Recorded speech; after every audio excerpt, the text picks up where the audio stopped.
जी अस्सलाम वालेकुम दोस्तों, काशकारो ए मुंजी तुहानू सामने नज़र आ रही। तकरीबन मुंजी का तीला जिहड़ा खड़ा हो गया है तो इस वक्त DAP भी पै गई विच नज़र आ रहा है। सबज जाला जिथे जिथे DAP का दाना उत्थे उत्थे सबज जाला बनना शुरू हो गया है। सवाल ये सी कि क्या टिलर वधावन का कोई नुस्खा है, यानी कि मुंजी दियां जिहड़ियां शाखा ने वो वधावन का कोई नुस्खा है? ये सवाल सी दोस्तों का।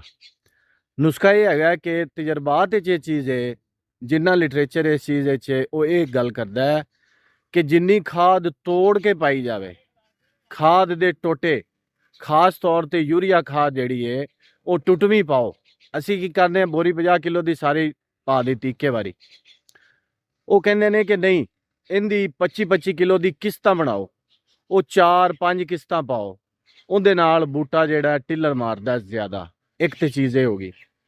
दूसरी जिहड़ी रिसर्च ये है कि मतवाजन खाद दे विच हुंदा है कि जी फास्फोरस, नाइट्रोजन, पोटाश तीने चीज़ां आहिस्ता आहिस्ता सारी पूरी ग्रोथ स्टेज पैंदियां रहन। असी वंड कीती हुंदी है तो फिर उस हिसाब नाल पाने आ।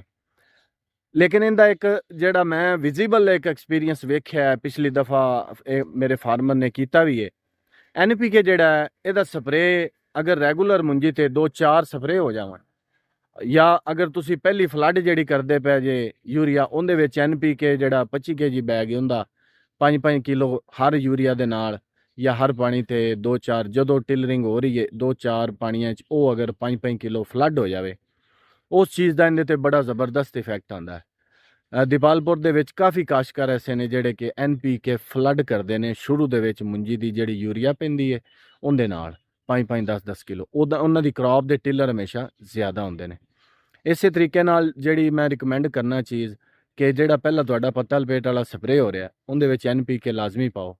कोशिश करो फास्फोरस हाई फास्फोरस वाला 10-50-10। उनकी वजह फास्फोरस जिहड़ी असी थल्ले पाई हुंदी है वो इन्नी ज़्यादा जल्दी अवेलेबल नहीं हुंदी। तुसी इस चीज़ तो नोट करो कि पिछे फील्ड है, मैं तुहानू दिखाना इहदे विच जिथे जिथे DAP का दाना है सिर्फ उस जगह ते सबज होया होया।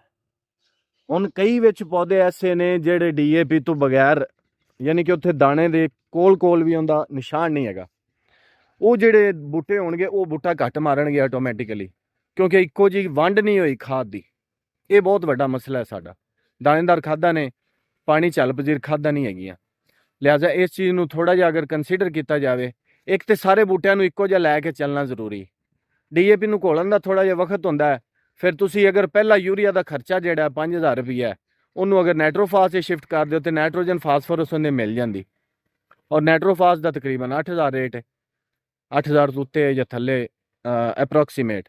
इस तरीके नाल तुसी उपर अगर NPK के स्प्रे एक दो जिहड़े शुरू दे विच स्प्रे तो वैसे भी करने ने वो अगर शामिल कर लो तो इंशाल्लाह जिहड़ी ये यील्ड भी और बूटा मारन की सलाहियत भी वो बड़ी ज़बरदस्त आएगी। जज़ाकल्लाह। अस्सलाम वालेकुम।